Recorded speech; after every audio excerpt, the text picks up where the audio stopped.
Well. We're back, and it's just Tony. I don't know where my friends are at, but Adam, I think, called in sick. Make sure that he requested appropriate PTO so the show can get him compensated on that. But figured today, since we're going to be alone, we'll do some tough things like draw tough questions that I've been asked and or had my LOs in my group asked by clients. And we'll just pull a lot of a hat and answer the questions for you guys. Maybe learn a little bit about me, learn about each other here, and take it from there. So that's a great one to learn from the beginning here. The two top artist plays on Spotify that no one would guess. For me, you find this maybe a little surprising, but we're going to say Halsey and Ben Rector. All right, next question. Maybe we'll get some real mortgage and real estate stuff here next. What is the biggest mistake you see when it comes to credit scores? I think the biggest mistake I see when someone has damaged or maybe a little bit lower than credit score than they were hoping for, there's usually a pattern here. We see that that person will apply or not apply, but will pull their credit on Credit Karma.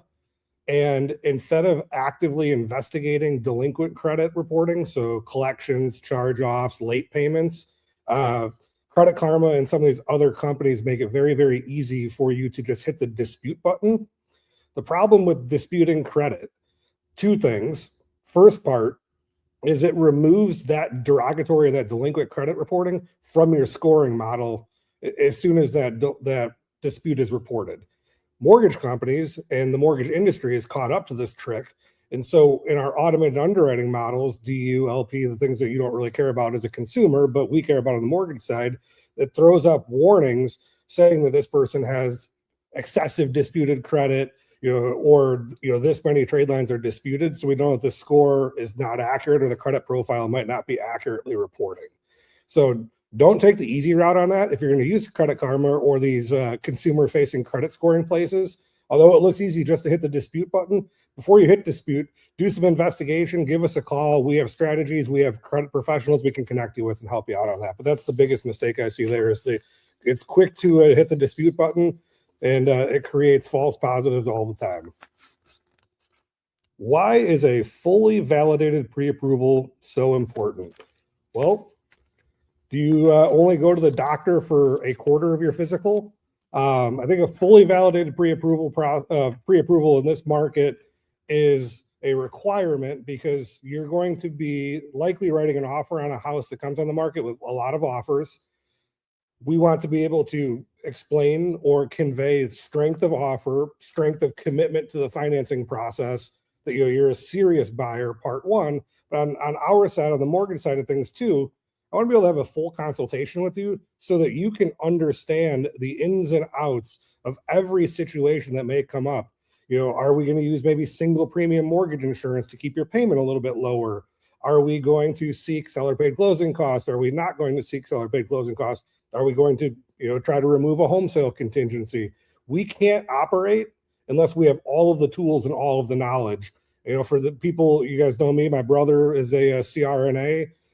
So you guys know if you've ever had surgery, where you're sitting in the waiting room or the hospital room, the nurse anesthetist or the anesthesiologist is going to come in there and ask you some questions. It's the same thing in the mortgage world.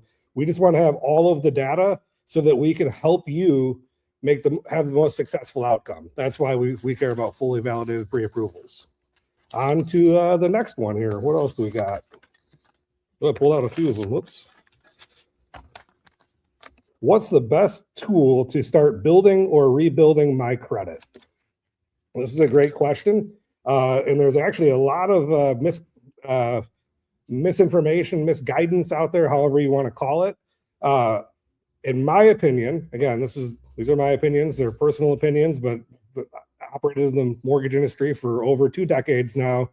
If you are trying to reestablish credit or just start building credit, a secured credit card is the best bet. You can use companies like Capital One, Discover, First Premier. All of those ones are great. A recent situation that's popped up is a company called Chime.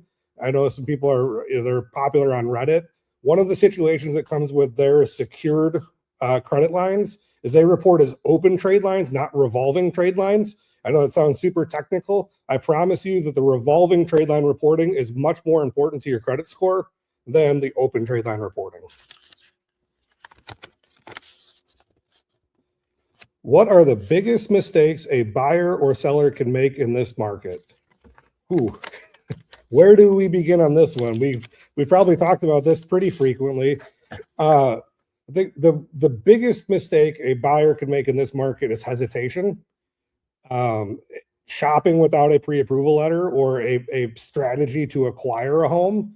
The big mistakes sellers can make, being unhealthy, like having an unhealthy relationship with the interest rate on your current mortgage.